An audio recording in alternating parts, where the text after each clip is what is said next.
অনেকেই করলা ভাজি পছন্দ করে না। এইভাবে রান্না করলে যে কেউ খাবে, যে কেউ পছন্দ করবে। তিতার জন্য অনেকেই খেতে চায় না, তাই চেষ্টা করুন এভাবে রান্না করি খাওয়ার জন্য। প্রিয় দর্শক, আসসালামু আলাইকুম, ওয়েলকাম মাই চ্যানেল। কেমন আছেন সবাই? আশা করি সবাই ভালো আছেন, যে যেখানে আছেন সুস্থ আছেন, নিরাপদে আছেন। আমি প্রথমে এখানে করলা নিয়ে নিলাম। করলার ভিতরে যে অংশটা আছে ফেলে দিয়ে আমি পাতলা করে এভাবে কেটে নিয়েছি। এখন চুলায় চলে যাব। চুলায় একটা কড়াই বসিয়ে দিয়েছি, দিয়ে দিলাম রান্না করার রেগুলার তেল 2 টেবিল চামচ। এখন দিয়ে দিব শুকনো মরিচ। শুকনো মরিচটা আমি 3টে শুকনো মরিচ নিয়েছি, এখানে দিয়ে দিব। এখন মরিচটা আমি ভালোভাবে ভেজে নিব। ভেজে নিলে যে একটা ফ্লেভার আসে, খুবই ভালো লাগে। এখন দিয়ে দিব পেঁয়াজ কুচি। পেঁয়াজ কুচিটা এখানে একটু বেশি ব্যবহার করলে খুবই ভালো লাগে। তো পেঁয়াজ কুচিটা এখানে একটু মোটা সাইজের কেটে নিয়েছি। পেঁয়াজটা আমি এই ভাজিতে পেঁয়াজটা একটু মোটা সাইজের কেটে দিই সবসময় যখন রান্না করি। একটু হালকা ভেজে নিব, বেশি ভাজবো না এখানে। তো আমার ভাজা হয়ে গেল। এখন আমি দিয়ে দিব একটা ডিম। তো আমি করলা যেহেতু যে পরিমাণে নিয়েছি, আমি একটা ডিম দিয়েছি। করলা অল্প, তাই ডিমটাও একটা দিয়েছি। আর যদি বেশি আপনারা ভেজে থাকেন তাহলে ডিমটা একটু বেশি দিতে পারেন, 2টা 3টা করে দিতে পারেন। এখন ভালোভাবে আমি জুড়া করে নিব। তবে এই রান্নাটা সবসময় হাই হিটে রান্না করতে হবে, তাহলে সুন্দরভাবে রান্না হবে, খেতেও ভালো লাগবে। আমি অফ স্কিনে দিয়ে দিলাম সামান্য পরিমাণ গোলমরিচের গুঁড়া আর জিরার গুঁড়ো দিয়ে ভালোভাবে ভেজে নিলাম।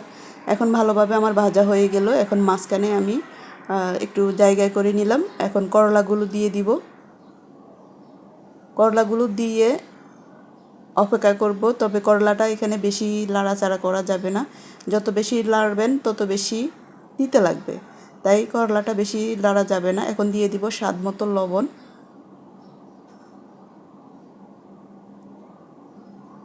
এখন মাঝে মধ্যে আমি আলতোভাবে আমি নেড়ে ছেড়ে দিব, যাতে তিতা যাতে কম লাগে। আমি যেভাবে নাড়তেছি এইভাবেই নাড়তে হবে। বেশি নাড়াচাড়া করলে করলা তিতেই লাগবে। আর করলাটা একবারে সিদ্ধ করা যাবে না,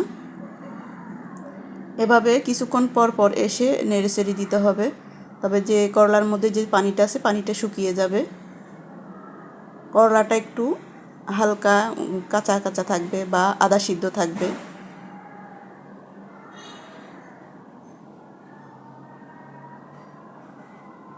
এভাবে করলা ভাজি যদি করে খেয়ে থাকেন তাহলে খুবই উপকারীও হবে, শরীরের জন্য খুবই ভালো।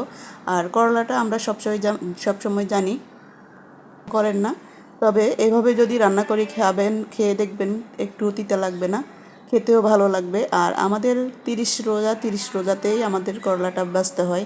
আমাদের সবাই পছন্দ করে বাসায়, তাই প্রথমবারে যখন আমরা খাওয়া দাওয়া করি করলা আমাদের সবসময় থাকেই।